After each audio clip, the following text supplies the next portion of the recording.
काबिल सद एहतराम नाजरीन, अस्सलाम वालेकुम। नाजरीन, आज जिन मौज़ूआत पर मैं आपसे बात करूंगा उसमें सबसे पहले है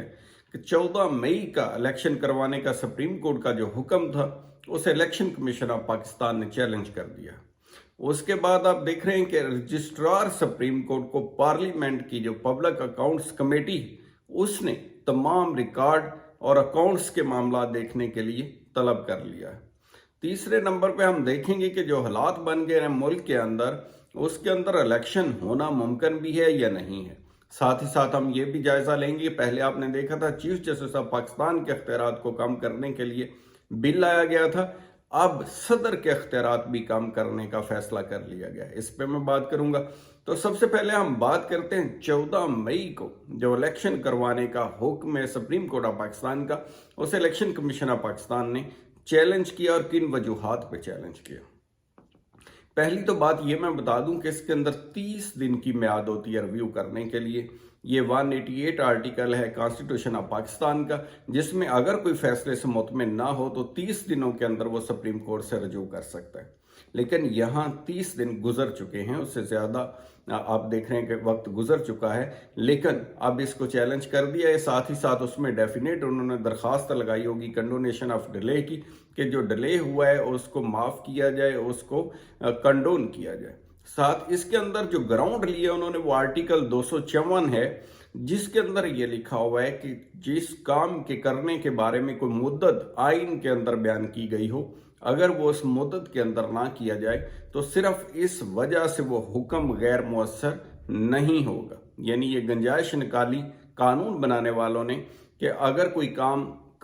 जो कि जिस तरह से कहा गया उस तरह से नहीं होता। बुनियादी तौर पे इसकी वजह क्या थी? बुनियादी तौर पे इसकी वजह ये थी, ये प्रोविजन डालने की, कि ऐसे नामसाद हालात हो जाएं जिनके अंदर इंतहाई ज़रूरी हो जाए इलेक्शन को पोस्टपोन करना या किसी और काम को जो कॉन्स्टिट्यूशन में बयान किया गया है,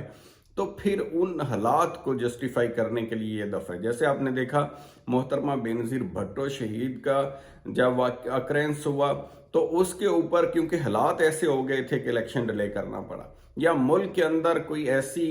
आफत की सूरत हाल हो जैसे सैलाब या और कई ऐसे मामलात, या माजी में एक दो दफ़ा हो चुका है, मुख्तलिफ वजूहात की बिना पे इलेक्शन हुआ,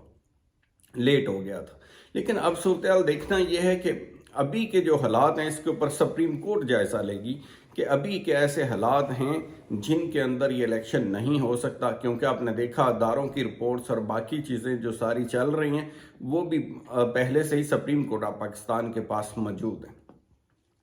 दूसरी तरफ जो चीज़ देखने वाली है उसमें है कि जैसे मैंने आपको बताया कि पहले ये हुआ था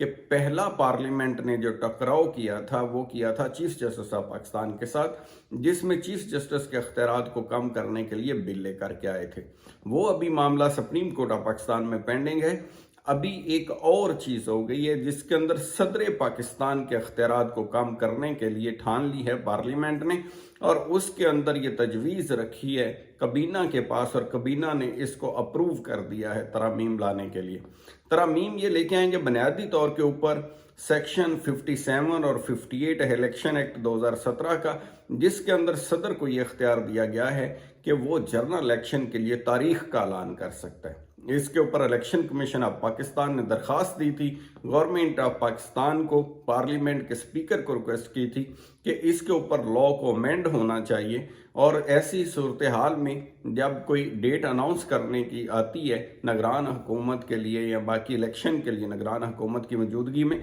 तो उसके ऊपर ये इख्तियार जो है इलेक्शन कमीशन ऑफ पाकिस्तान के पास होना चाहिए, जिस तजवीज़ को मान लिया गया है। ये एक दिलचस्प जो बात इसके अंदर सारी सूरत में है वो ये नोट करने वाली है कि इलेक्शन कमीशन ऑफ पाकिस्तान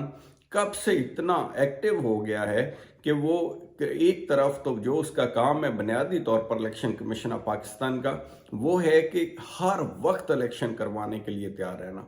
हर वक्त उसकी तैयारी मुकम्मल होनी चाहिए। और जिस तरह तमाम अदारे सुप्रीम कोर्ट के साथ तावन करने के पाबंद हैं, इसी तरह पाकिस्तान के तमाम अदारे इलेक्शन कमीशन ऑफ पाकिस्तान के साथ भी तावन करने के लिए तैयार है। और इलेक्शन कमीशन जो है वो अपने इस अख्तियार को, मैंडेटरी अख्तियार को इस्तेमाल करने की बजाय उस तमाम तर कोशिश लगा रहा है कि इलेक्शन किस तरह से लेट हो सकता है या इलेक्शन ना हो। اور وہ خود ہی الیکشن کمیشن کو ہم نے پہلی دفعہ دیکھا ہے کہ وہ خود چیلنج کر رہے اور ویو کر رہے اور اپیلیں کر رہے اور درخواستیں دے رہے کہ الیکشن نہ ہو۔ یہ جو ہے اس طرح سے بنیادی طور پر اگر جائزہ لیا جائے تو الیکشن کمیشن کا جو بنیادی کام ہے الیکشن کروانے کا، اس سے وہ ان ابیلٹی یعنی اپنی نالائکی شو کرنے کے مترادف ہے کہ ہم اپنے کام کے لیے تیار نہیں ہیں، یا ہم میں وہ کوالٹی نہیں ہے، یا ہم اپنا اختیار پراپر طریقے سے استعمال نہیں کر سکتے۔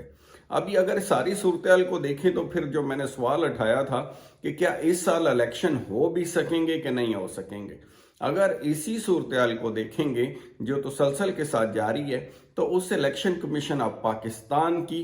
کسی طرح سے بھی یہ نیت نظر نہیں آ رہی۔ ایون حتیٰ کہ 14 مئی کا وقت تو ابھی بالکل ہی قریب آ گیا، یہ بھی گزر جائے گا، الیکشن نہیں ہوگا۔ خطرہ یہ پیدا ہو گیا کہ اکتوبر کے اندر بھی الیکشن نہیں ہوں گے، کیونکہ جو حالات ہیں، اگر الیکشن کروانے والا ادارہ جو ہے وہی الیکشن نہیں کروا رہا، اور دوسری طرف آپ نے دیکھا کہ مردم شماری کے ٹائم میں بھی اضافے سے اضافہ ہوتا جا رہا ہے، وہ آگے جا رہا ہے، اور کل کوئی ایک اور کوسچن اٹھے گا کہ اس کے 4 ماہ کے بعد تک حلقہ بندی کے لیے وقت درکار ہوگا۔ اس میں الیکشن کمیشن پھر عدالت جا سکتا ہے اور جا کے کہہ سکتے ہیں کہ ہم جی کم مدت کے اندر حلقہ بندی نہیں کر سکتے۔ یہ ساری صورتحال کو جب دیکھیں تو اگر بڑا بھی دباؤ آیا الیکشن کروانے کے لیے سیاسی جماعتوں کی طرف سے یا اور تمام اطراف سے، عوام کی طرف سے، ہر حوالے سے بھی اگر دباؤ آیا تو زیادہ سے زیادہ قریب بھی الیکشن ہوا تو یہ سال کے اینڈ تک ہونے کے چانسز ہیں، جس کے اندر نومبر، دسمبر یا اگلا سال ہو سکتے۔ تو ایسی صورتحال میں جو ساری نظر آ رہی ہے چیزیں وہ ہم نے آپ کے سامنے رکھی ہیں، لیکن اس کے اندر ایک چیز اور آپ نے دیکھی۔ پہلے یہ ہوا تھا کہ جو عدالت اور پارلیمنٹ کے اندر چل رہی تھی چپکلش اور تناؤ کی کیفیت تھی، اس کے اندر معاملہ آگے بڑھا ہے، جس میں آپ نے دیکھا کہ سپریم کورٹ نے پچھلے دنوں ریکارڈ مانگا تھا وہ ترمیم کا کہ وہ پیش کیا جائے کہ تمام کارروائی جو چیف جسٹس کے اختیارات کو کم کرنے کے لیے بل لایا گیا، ایکٹ لایا گیا، اس میں وہ قانون کے ضابطوں کے مطابق کارروائی قائمہ کمیٹیوں نے کی ہے یا نہیں کی ہے۔ اب جواباً پارلیمنٹ نے جو ہے وہ مانگ لیا ہے،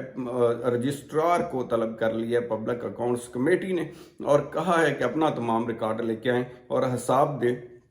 جو آپ تنخواہ لیتے ہیں، جو آپ کے پاس اکاؤنٹس ہیں، وہ پراپر مینٹین ہوئے ہیں یا نہیں ہوئے ہیں۔ یعنی جو آپ سمجھیں کہ ایک طرح سے وہ جو کیفیت ہے ٹکراؤ کی، اس میں کمی آنے کی بجائے وہ دن بدن آگے بڑھتی جا رہی، اور یہ پیش خیمہ ہو سکتی ہے کسی بڑے طوفان کا، جس کے اندر کوئی اور بھی خطرناک قسم کی چیزیں ہونے کا ڈر ہے۔ تو اس کو نیڈ آف دی ٹائم کیا ہے، ضرورت کیا ہے؟ ضرورت، وقت کی ضرورت یہ ہے کہ اس تناؤ کو کم کیا جائے۔ یہ دو ادارے بنیادی طور پر کسی بھی ملک کی ترقی کا راز اس کے اندر ہوتا ہے کہ اس کے ادارے مضبوط ہوں، ادارے انڈیپینڈنٹ ہوں، اور وہ اپنے کسی کو بھی خوش کرنے کے لیے جو حکومت میں یا اپوزیشن ہو، اس کی بجائے وہ قانون کے مطابق چلیں اور اپنے دائرہ اختیار میں رہتے ہوئے اپنا اپنا کام کریں۔ سپریشن آف پاور کا جو پرنسپل ہے کانسٹیٹیوشن آف پاکستان کے اندر، وہ بھی حدود و قیود کو تعین کرتا ہے۔ اگر ان حدود کو چھوڑ دیا جائے گا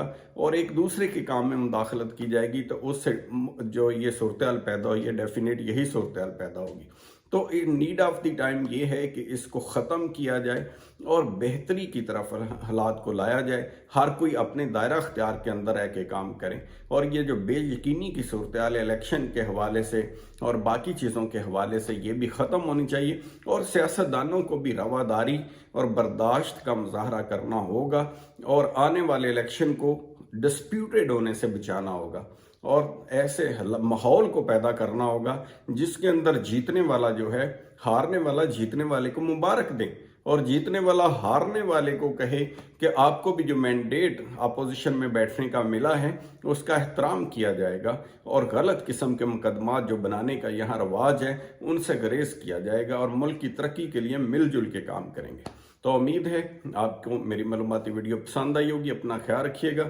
تھینک یو سو مچ۔ خدا حافظ۔